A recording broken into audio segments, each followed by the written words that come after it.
Welcome back. Let's start. And I'm sure you're itching to see what is happening at the Accra International Conference Center. Those of you who managed to get tickets to go there, I'm sure you're part. But those of you at home, and if you have electricity, the center is hosting hundreds of patrons despite the application for interlocutory injunction served on the Accra International Conference Center. We caught up with some of the people who were there, and they shared what they have with us.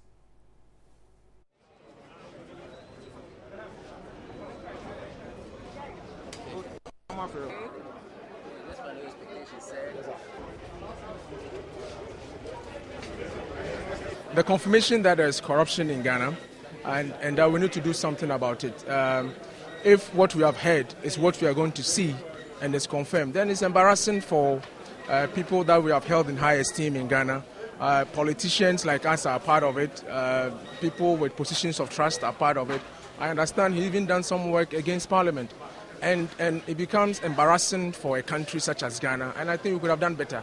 We should, whilst it's something that is shocking, we should seize the opportunity and reflect and see what is the best thing we can do, even if you are starting from the little ones at kindergarten, to change this culture where you must pay something necessarily before you get public service. And I think that is something that is wrong. This is patriotic Ghanaian to try and unearth corruption. And I think that we should all give him a chance, look at the evidence, and make sure that whatever he's saying is the truth. And then we can all stand up and support him and send a warning to everybody that Anas is there. If you won't stop corruption, then he will stop you. Well, I think that all this has been done with a view of promoting justice, promoting accountability and transparency within our system. And of course, people have said, if at all there should be wrongdoing, it shouldn't be in the judiciary, and judges for that matter. And I think that this is very important, and that is why the numbers are here. Yes, as you said, yes, there are legal suits, multiple legal suits here and there, but you know, it's all about rule of law, and I'm confident that at the end of the day, that is what will prevail. Yes. For me, integrity starts with all of us. You know, we've had several programs, several industries are being under the searchlight. The question I'm asking journalists is that if the light is shown on all of us, would we stand the test? That is what all of us should learn out of this and see the things that we're able to do to transform our nation. We all should be able to pass the integrity test, and I'm hoping that this would let us all know that it starts with us. It starts with me. Would I pass the test? Would you pass the test? It's something that every Ghanaian should be worried about, and we want to see the extent to which the video reflects what the media has been saying. The most important thing is about lessons. This is a bribery scandal that has hit the judiciary, one important arm of state. What would change, what might not change? You mean viewing it? It may confirm my own perception about what is happening in the country, because I've had the occasion to mount a platform and present a paper myself on corruption. So this will have to clarify my own thoughts as to whether my thoughts and expectations have been confirmed or otherwise. Great. So, Kamala Kluche, pardon me for my bad voice there. Kamala Kluche was at the conference. He's still there. We're getting more feed from what is happening there. We'll let you in as and when they come in. But let's come to the studio here, because let's discuss what is going on. How does it impact on the whole legal process? In the studio is Eric Delano Alifo. He's a legal practitioner, and particularly he's a founder and executive director of Help Law Ghana. Perhaps you'll be asking, what does you have to still pardon me for my voice. What does Help Law Ghana do? They provide legal aid to the poor. And so Help Law Ghana, the founder and executive director, Eric Alifo, is in the studio. Grateful to have you tonight. Hello. Let's start from here. The concerns or the arguments have been that even those who have bought or either acquired ticket or bought ticket or gotten ticket to go to the conference center, are what you lawyers will call contempt because there was a legal suit against the conference center showing the video. All right, good evening to your viewers and listeners as well. I don't think that is the true situation of the law, because you need to be a party for you to be affected by an order of a court. So if the viewers, they were not parties to whatever actions that were filed in court, I think the venue where the movie was premiered, I think the venue was a party because they were mentioned. Okay. I don't know whether they were served, whether the order was given and they were served. Actually, I would assume that they were not because it went on. The premiering is ongoing. Yes, and it's ongoing, and so I doubt very much if it was. But so the viewers have nothing to worry at all. No, well, if the place, no, it's a public place. If it's open for anybody to come in and watch, why not? You go and watch it. I don't think that, unless perhaps there's an order that is maybe posted at the gate for everybody to read that you are prohibited from entering this place. Then that's it. But other than that, then they will have to be served. If an order is given for you to be held in contempt, you have to be served with the order for you to know that you are prohibited, you are prevented from doing a certain act. And if you go and do the act before, you can be held in contempt. But if the public are not aware of anything, nobody has served them any process, they are free to go anywhere they want to go. Can't those who are watching hide behind, or can those who are watching say that they have no idea as to the fact that there's an injunction on the premiere of the video, and so going to watch it will expose one to contempt of court? No, can they argue like, those who are going to watch argue like that they have no idea what is happening in the country, and so going to watch won't expose them to contempt of court? I don't get that quite well. If those who want to go and watch, or those who are watching now, who are watching, as we're talking, yes, we are talking about, they arguing that they didn't know what is going on. No, they know what is happening in the country. Okay. They know that there's a court injunction. Justice Diary has filed an injunction against the premiering of the video. Yes. And so, as a citizen, as a viewer, okay, when you know that there's an injunction on the premiering of the video, okay, can you argue? No, that, I didn't know, so I want to watch, and so you can hold me. No, I don't think so. Just knowing that there's an action in court is not enough, because in any case, just filing the process in court doesn't stop them from going to watch. Doesn't also even stop the venue from showing the movie. So you may know that there's an action there, but if no order comes from the court that stops you from doing a certain act, then nothing stops you from doing that. You can go ahead and do it. So they may know, all right, but even that, you see, there may be a lot of people who do not even know. There is any action like that against the premiering? Yes, I think so, yeah. There are a lot of people who may argue that, well, they don't know anything about that. They didn't hear anything about that. And I understand that people have come from all parts of the country to watch this. So people would argue that. And as long as they were not mentioned in any action, and no court order was served, and they have not seen it, and you cannot show that they were stopped and they saw the order and they heard it, that they were not supposed to go there, and they went there, I think nobody can. Do I presume from what you're saying that if we can prove in a court of law that those who went to watch were told that don't go there, there's an injunction, they were shown the fact that there's an injunction against premiering the video, if you can prove it in a court of law, they can be held for contempt? No, I don't think that will hold either. Because, sure? Yeah, I don't think that will hold either. Because, you see,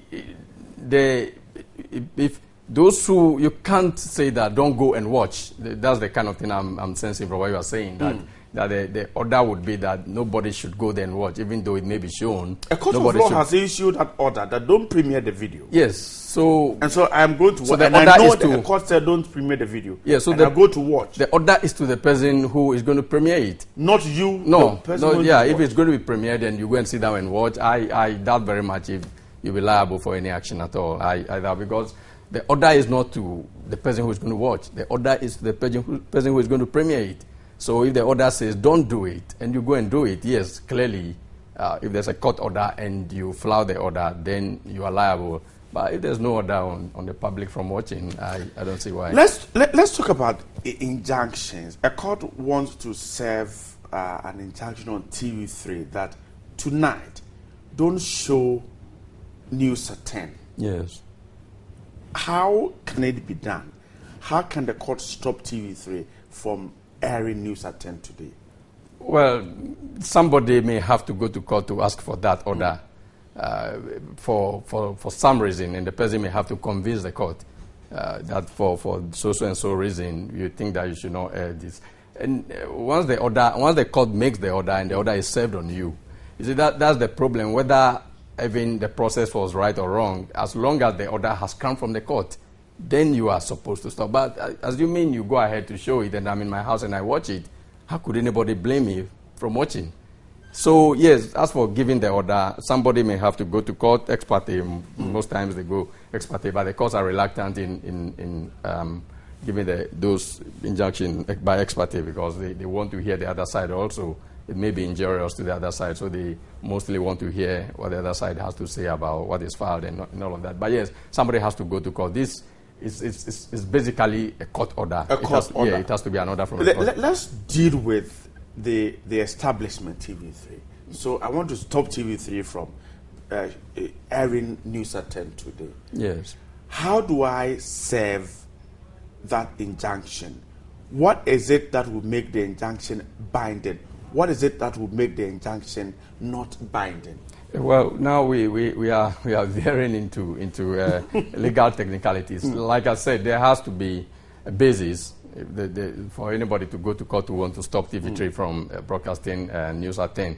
So if that basis is there, the person goes to court, the person files the necessary papers, and the person argues that may be injurious to him if the news goes on, if they broadcast the news, then the court may hear the person.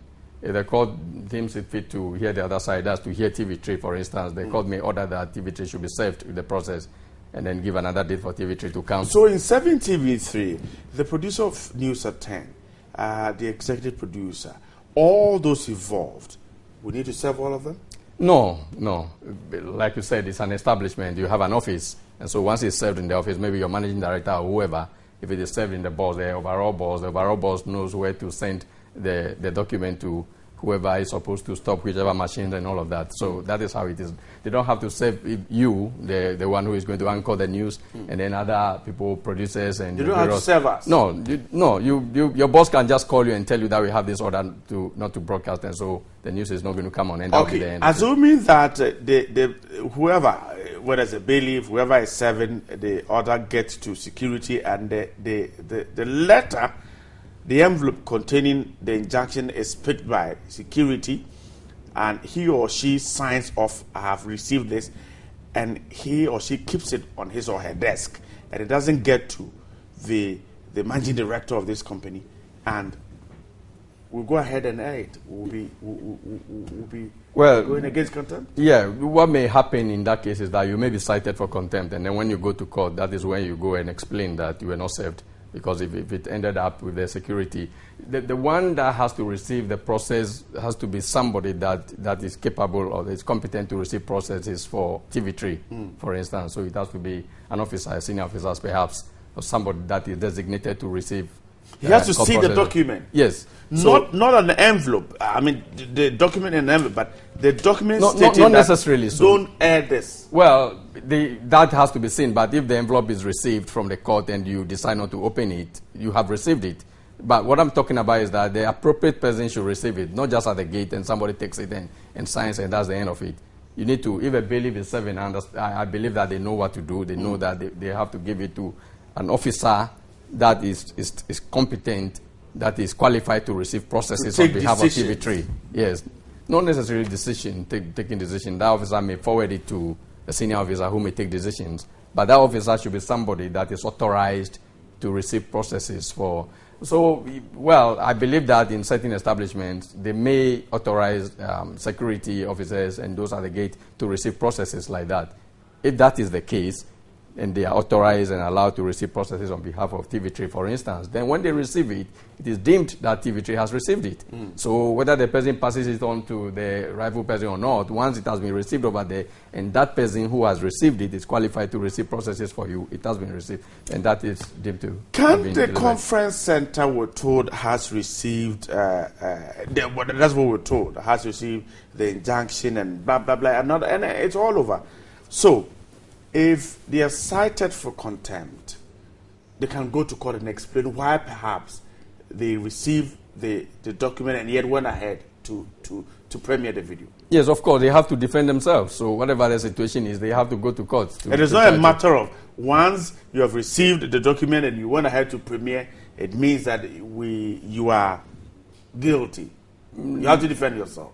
Of course, yes, because you have to go to court. They can't just pull you from there and go and put you in jail for having shown it, having violated the court order. You have to go to court for the court to determine properly that, yes, indeed, we have made this order, and you flouted it, and you don't have any defense, you don't have any excuse to do so. So they will go through all of that.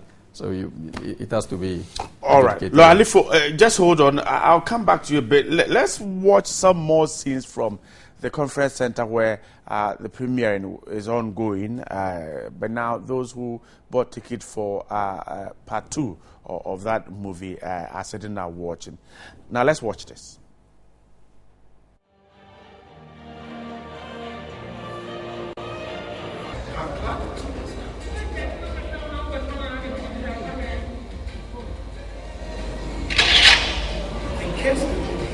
That these courts are not in a crowd and therefore far from the site of the supremacists.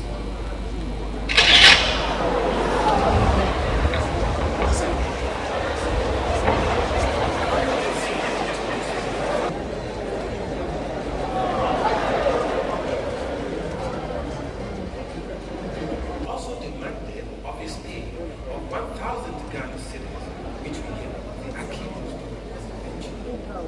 at the Takwa High Court. The team found Ezekiel, the clerk in the courtroom of Justice Kwame Ohini Essen. One fine morning, we went to Ezekiel after court proceedings and told him. Okay, those were excerpts of that video there captured by our man Kamala Klucher from the conference center. And of course, those who are watching have been speaking to it, what they have seen and how they interpret the whole thing. Let's listen to them. It affects the confidence. You already see that in the reactions by Ghanaians on social media, in the papers, on TV. The debate has been ongoing already for 2 weeks.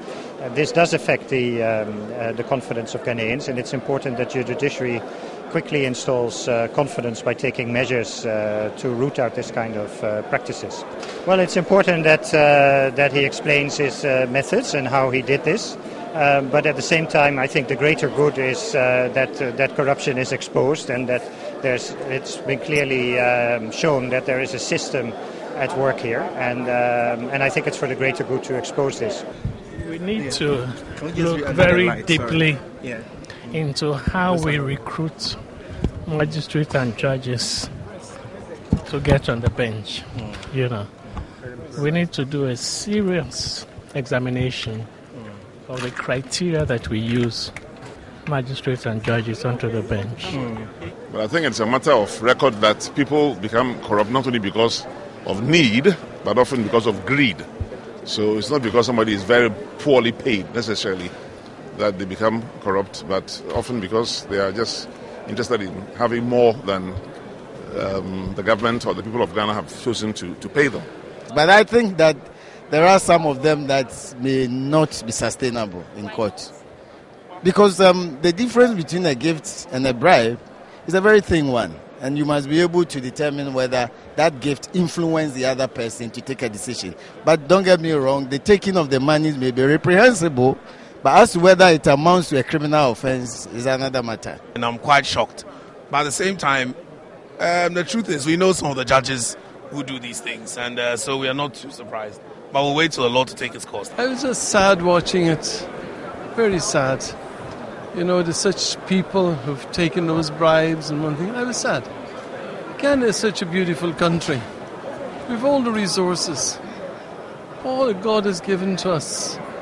And yet we can stoop so low because of money. All because of money. Why?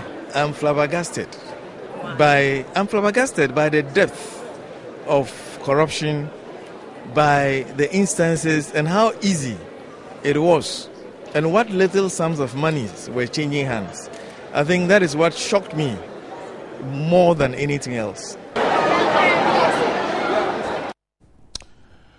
Well, some comments from the premiering there, and I guess you're beginning to form your own opinions about what transpired there. And the call is for the video to be made more public.